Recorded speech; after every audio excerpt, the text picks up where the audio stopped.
Halo, apa kabar semuanya para pemirsa pencari ilmu pengetahuan yang sangat cerdas dan berbahagia. Selamat datang dan selamat mencari ilmu pengetahuan di YouTube channel Kunci Sejarah. Nah, kali ini spesial buat kalian semuanya karena Kunci Sejarah akan membahas mengenai 5 pahlawan nasional yang gugur usai Indonesia merdeka. Nomor 3 pernah diincar PKI. Namun sebelum saya membahasnya, alangkah baiknya buat kalian yang masih belum mendukung YouTube channel Kunci Sejarah ini, segera dukung ya, hanya dengan cara tekan tombol like dan subscribe seperti berikut ini, agar kalian tidak tertinggal informasi mengenai ilmu pengetahuan selanjutnya. Baik, terima kasih atas dukungannya dan langsung saja ke pokok pembahasannya ya. 5 pahlawan nasional yang gugur usai Indonesia merdeka. Nomor 3 pernah diincar PKI. Pejuang dari berbagai kalangan rela mengorbankan tenaga, waktu, pikiran, dan segala yang mereka miliki untuk kemerdekaan Republik Indonesia hingga akhirnya kemerdekaan diproklamasikan. Seluruh rakyat dapat bernafas lega. Meski perjuangan secara fisik maupun non-fisik untuk mempertahankan kemerdekaan masih terus dilakukan, namun hidup di masa kemerdekaan dapat mereka nikmati.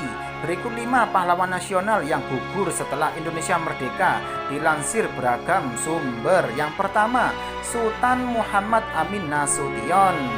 Ditetapkan 2 tahun yang lalu, tepatnya pada 6 November 2020, Sultan Muhammad Amin Nasution dikukuhkan sebagai pahlawan nasional melalui SK Presiden nomor 117-TK-2020. Semasa hidup, Amin Nasution merupakan tokoh yang berjasa. Pada tahun 1945, ia diangkat oleh Teuku Muhammad Hasan, Gubernur Provinsi Sumatera, untuk menjadi Gubernur Muda Sumatera. Ia sempat mengalami penahanan oleh tentara Belanda dan jabatannya sebagai Gubernur Muda pun dicopot. Namun tidak lama melalui Undang-Undang Nomor 10 Tahun 1948, Provinsi Sumatera dihapus dan kemudian Karesidenan Sumatera Utara berubah menjadi provinsi. Pada 19 Juni 1948, Amin Nasution dilantik sebagai Gubernur Provinsi Sumatera Utara oleh Presiden Soekarno. Dalam masa kepemimpinannya, ia sempat membuat uang daerah untuk Sumatera Utara. Kebijakan ini ia terapkan dalam rangka perbaikan ekonomi. Amin Nasution menerima jabatan tersebut 2 kali, hingga pada akhirnya ia menghembuskan nafas terakhir di usia 89 tahun pada 16 April 1993. Dan berikutnya yang kedua yaitu Adam Malik.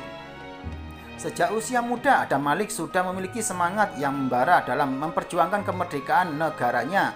Ia aktif melakukan pergerakan nasional. Adapun yang telah ia lakukan adalah menjadi Ketua Partai Indonesia atau Partindo, menjadi pelopor berdirinya kantor berita Antara, membantu mempersiapkan proklamasi, dan juga aktif bergerilya menyuarakan merdeka. Selain itu, Adam Malik juga pernah menempati kursi penting dalam pemerintahan, diantaranya menjadi Wakil Perdana Menteri.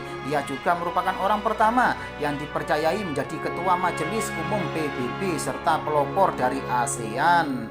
Karena jasanya, perjuangannya diabadikan dalam sebuah museum di Jakarta. Namun museum itu sudah ditutup. Adam Malik meninggal pada 5 September 1984 di Bandung akibat penyakit liver. Ia ditetapkan sebagai pahlawan nasional pada 6 November 1998 melalui SK Presiden nomor 107-TK-1998. Dan berikutnya yang ketiga yaitu Jenderal Besar TNI AH Nasution. Jenderal Besar TNI Abdul Haris Nasution merupakan salah satu tokoh yang disasar oleh gerakan pemberontakan G30S PKI. Meskipun begitu, ia berhasil selamat lantaran nyawanya diselamatkan oleh putrinya sendiri, Ade Irma Suryani Nasution, yang justru menggantikan ayahnya dan meninggal tertembak akibat serangan tersebut. Nasution meninggal pada usianya yang ke-81 tahun akibat sakit yang ia derita. Pada 6 September 2000, semasa hidupnya Nasution memberikan jasa yang besar dalam militer. Salah satunya ia merupakan penggagas perang gerilya. Gagasan tersebut sangatlah berguna untuk taktik peperangan dalam upaya kemerdekaan Indonesia. Nasution memperoleh gelar pahlawan nasional pada 6 November 2002 melalui SK Presiden nomor 073-TK-2002. Dan berikutnya yang keempat yaitu Tahi Bonar Simatupang. Tahi Bonar Simatupang wafat pada 1 Januari 1990 di usia ke-69 tahun. Semasa hidup ia merupakan tokoh yang berjasa. TB Simatupang pernah dipercaya oleh Presiden Soekarno untuk menggantikan Jenderal Sudirman yang wafat untuk menjadi Kepala Staf Angkatan Perang Republik Indonesia atau Kasat. Lalu ia juga pernah menjabat sebagai penasihat militer di Departemen Pertahanan Republik Indonesia. Untuk mengenang jasanya, Presiden Susilo Bambang Yudhoyono kemudian menetapkan TB Simatupang sebagai pahlawan nasional pada 6 November 2013 melalui SK Presiden nomor 068-TK-2013. Dan berikutnya yang terakhir yaitu yang kelima, Lafran Pane. Pahlawan nasional lainnya yang meninggal setelah kemerdekaan adalah Lafran Pane. Lafran Pane meninggal di Yogyakarta pada 24 Januari 1991 di usia ke-69 tahun. Ia dikenal sebagai tokoh pendiri HMI. HMI merupakan organisasi yang menjadi wujud aktualisasi dari pandangan tentang Islam dan Indonesia. Selain itu, ia mengajak umat manusia untuk melakukan kebaikan serta menciptakan masyarakat adil dan makmur.